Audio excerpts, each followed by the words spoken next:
जय गुरुदेव, जय गायत्री माता।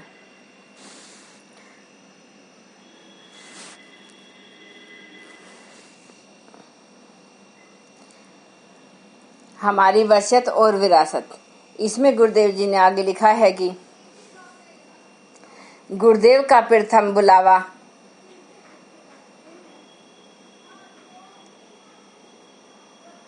पग पग पर परीक्षा। गुरुदेव द्वारा हिमालय बुलावे की बात मत्स्यावतार जैसी बढ़ती चली गई। पुराण की कथा है कि ब्रह्मा जी के कमंडल से कहीं से एक मछली का बच्चा आ गया। हथेली में आचमन के लिए कमंडल लिया तो वह देखते देखते हथेली भर लंबी हो गई। ब्रह्मा जी ने उसे घड़े में डाल दिया। क्षण भर वह उससे भी दूनी हो गई तो ब्रह्मा जी ने उसे पास के तालाब में डाल दिया। उसमें भी वह समाई नहीं। तब उसे समुद्र तक पहुंचाया गया। देखते देखते उसने पूरे समुद्र को आच्छादित कर दिया। तब ब्रह्मा जी को बोध हुआ। उस छोटी सी मछली में अवतार होने की बात जानी, स्तुति की और आदेश मांगा। बात पूरी होने पर मत्स्यावतार अंतर्ध्यान हो गए।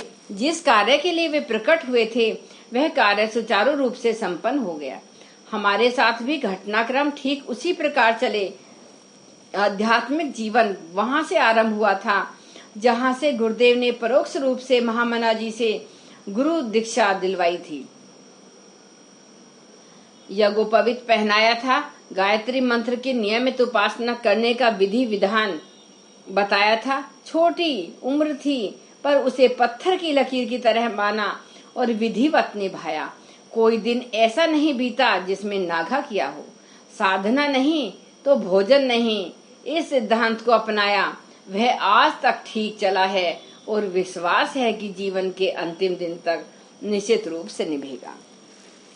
इसके बाद गुरुदेव का प्रकाश रूप से साक्षात्कार हुआ। उसने अपनी आत्मा को ब्राह्मण बनाने के निमित्त 24 वर्ष की गायत्री पुरस्कार साधना बताई। वह भी ठीक समय पर पूरी हुई।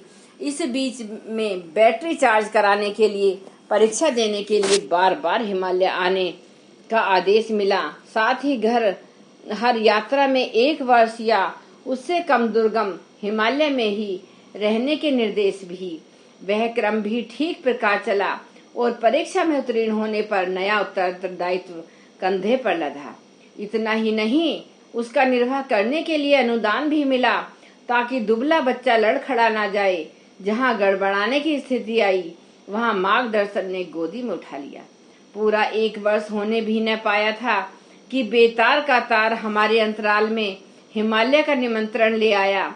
चल पड़ने का बुलावा आ गया। उत्सुकता तो रहती थी पर जल्दी नहीं।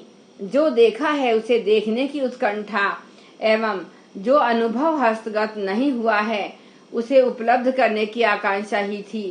साथ ही ऐसे मौसम में जिसमें दूसरे लोग उधर जाते नहीं, ठंड, आहार, सुनसान, हिंस जंतुओं का सामना पड़ने जैसे कोई भय भी मन में उपज उठते, पर अंततः विजय प्रगति की हुई। साहस जीता। संचित कुसंस्कारों में से एक अनजाना डर भी था। यह भी था कि सुरक्षित रहा जाए और सुविधा पूर्वक जिया जाए। जबकि घर की परिस्थितियां ऐसी थीं, दोनों के बीच कौरव पांडवों की लड़ाई जैसा महाभारत चला। पर यह सब 24 घंटे से अधिक न टिका। दूसरे दिन हम यात्रा के लिए चल दिए। परिवार को प्रयोजन की सूचना दे दी। विपरीत सलाह देने वाले भी चुप रहे। वे जानते थे कि इसके निश्चय बदलते नहीं। कड़ी परीक्षा देना और बढ़िया वाला पुरस्कार पाना, यही सिलसिला हमारे जीवन में चलता रहा। पुरस्कार के साथ अगला बड़ा कदम बढ़ाने का प्रोत्साहन भी हमारे मत्स्यावतार का यह क्रम चलता आया है। प्रथम बार हम हिमालय जाना हुआ तो वह प्रथम सत्संग था। हिमालय दूर से तो पहले भी देखा था, पर वहां रहने पर किन परिस्थितियों का सामना करना पड़ा है इसकी पूर्व जानकारी कुछ भी नहीं थी। वह अनुभव प्रथम बार ही हुआ। संदेश आने पर चलने की तैयारी। मात्र देवप्रयाग से उत्तरकाशी तक उन दिनों सड़क और मोटर की व्यवस्था थी। इसके बाद तो पूरा रास्ता पैदल का ही था। ऋषिकेश से देवप्रयाग भी पैदल यात्रा करनी होती थी। सामान कितना लेकर चलना चाहिए जो कंधे और पीठ पर लादा जा सके, इसका अनुभव न था। सो कुछ ज्यादा ही ले लिया। लाद कर चलना पड़ा तो प्रतीत हुआ यह भारी है। उतना सा हमारे जैसा पैदल यात्री लेकर न चल सकेगा। सो सामर्थ्य से बाहर की वस्तुएं रास्ते में अन्य यात्रियों को बांटते हुए केवल उतना ही रहने दिया जो अपने से चल सकता था एवं उपयोगी था। इस यात्रा से गुरुदेव एक ही परीक्षा चाहते थे कि विपरीत परिस्थितियों से जूझने लायक मन स्थिति पक्की या नहीं। सो यात्रा के अपेक्षाकृत कठिन होती ही गई। दूसरा कोई होता तो घबरा गया होता, वापस लौट पड़ता या हैरानी में बीमार पड़ गया होता। पर गुरुदेव यह जीवन सूत्र व्यवहार में सिखाना चाहते थे कि मन स्थिति मजबूत हो तो परिस्थितियों का सामना किया जा सकता है, उन्हें अनुकूल बनाया सहा जा सकता है। महत्वपूर्ण सफलताओं के लिए आदमी को तो इतना ही मजबूत होना चाहिए। ऐसा बताया जाता है कि जब धरती का स्वर्ग या हृदय कहा जाने वाला भाग देवताओं का निवास था, तब ऋषि गोमुख से नीचे और ऋषिकेश से ऊपर रहते थे। पर हिमयुग के बाद परिस्थितियां एकदम बदल गईं।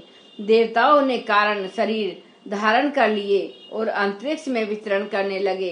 पुरातन काल के ऋषि गोमुख से ऊपर चले गए। नीचे वाला भाग हिमालय और सैलानियों के लिए रह गया। वहाँ कहीं कहीं साधु बाबा जी की कुटिया तो मिलती है, पर जिन्हें ऋषि कहा जा सके ऐसों का मिलना कठिन है। हमने भी सुन रखा था कि हिमालय की यात्रा में मार्ग में आने वाली गुफाओं में सिद्ध योगी रहते हैं। वैसा कुछ नहीं मिला। पाया कि निर्वाह एवं आजीविका की दृष्टि से वह कठिनाइयों से भरा क्षेत्र है, इसलिए वहाँ मनमोजी लोग आते जाते तो हैं पर ठहरते नहीं। जो साधु संत मिले उनसे भेंट वार्ता होने पर विदित हुआ कि वे भी कौतूहल वश या किसी से कुछ मिल जाने की आशा में ही आते थे। न उनका तत्व ज्ञान चढ़ा था, न तपस्वियों जैसी दिनचर्या थी।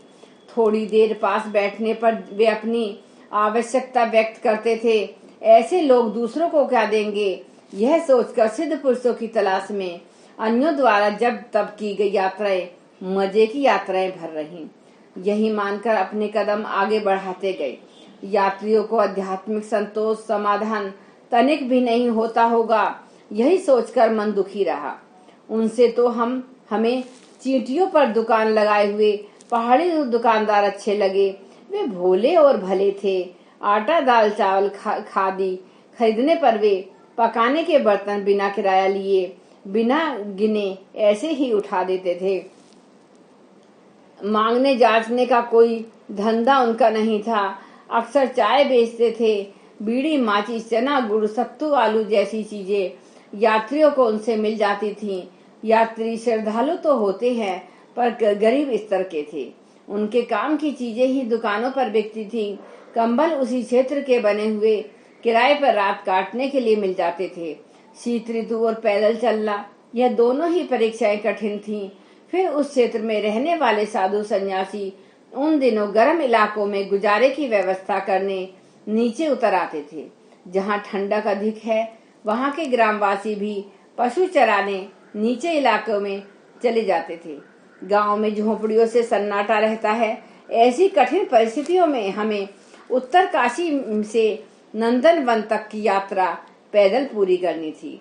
हर दृष्टि से यात्रा बहुत कठिन थी। स्थान नितांत एकाकी, ठहरने की कोई व्यवस्था नहीं, वन्य पशुओं का निर्भीक विचरण, यह सभी बातें काफी कष्टकर थीं। हवा उन दिनों काफी ठंडी चलती थी। सूर्य ऊंचे पहाड़ों की छाया में छिपा रहने के कारण 10 बजे के करीब दिखता था और 2 बजे के करीब शिखरों के नीचे चला जाता है। शिखरों पर तो धूप दिखती है पर जमीन पर मध्यम स्तर का अंधेरा। रास्ते में कभी कोई भटका आदमी मिलता, जिन्हें कोई अति आवश्यक काम होता, किसी की मृत्यु हो जाती तो ही आने जाने की आवश्यकता पड़ती।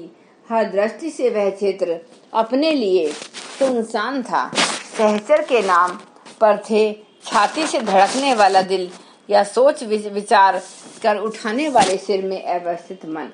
ऐसी दशा में लंबी यात्रा संभव है या असंभव, यह परीक्षा ली जा रही थी। हृदय ने निश्चय किया कि सांस चलनी है, उतने दिन अवश्य चलेगी, तब तक कोई मरने वाला नहीं।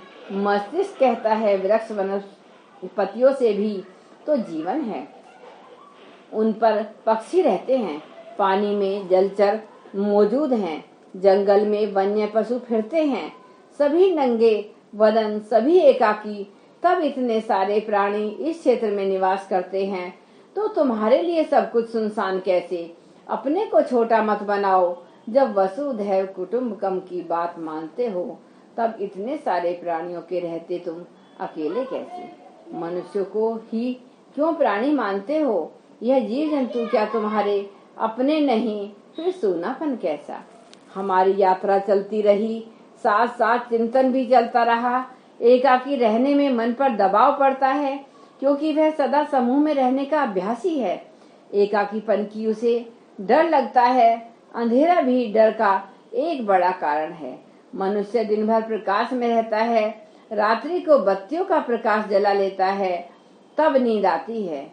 जब बिल्कुल अंधेरा होता है, उसमें भी डर उतना कारण नहीं जितना कि सुनसान अंधेरे में होता है। एकाकीपन में विशेषता मनुष्य के मस्तिष्क को डर लगता है। योगी को इस डर से निर्वृत्त पानी चाहिए। अभय को अध्यात्म का अति महत्वपूर्ण गुण माना गया है। वह छूटे तो फिर उसे गृहस्थ की तरह सरंजाम जुटाकर सुरक्षा का प्रबंध करते हुए रहना पड़ता है। मन की कच्चाई बनी रहती है। दूसरा संकट हिमालय क्षेत्र के एकाकीपन में यह है, उस क्षेत्र में वन्य जीवों विशेषतः हिंस पशुओं का डर लगता है। कोलाहल रहित क्षेत्र में ही वे विचरण करते हैं। रात्रि उनका भोजन तलाशने का समय है। दिन प्रतिरोध का सामना करने का डर उन्हें भी रहता है। रात्रि में एकाकी अंधेरे में हिंस पशुओं का मुकाबला होना एक संकट है। संकट क्या सीधी मौत से मुठभेड़ है? कोलाहल और भीड़ न होने हिंस पशु दिन में भी पानी पीने या शिकार तलाशने निकल पड़ते हैं। इन सभी परिस्थितियों का सामना हमने अपनी यात्रा में बारंबार किया है। जय गुरुदेव, जय गायत्री माता। धन्यवाद। एक बार गायत्री मंत्र हमारे साथ साथ। ओम भूर्भुवः स्वः तत्सवितुर्वरेण्यं भर्गो देवस्य धीमहि धियो यो न प्रचोदयात्। जय गुरुदेव, जय गायत्री माता।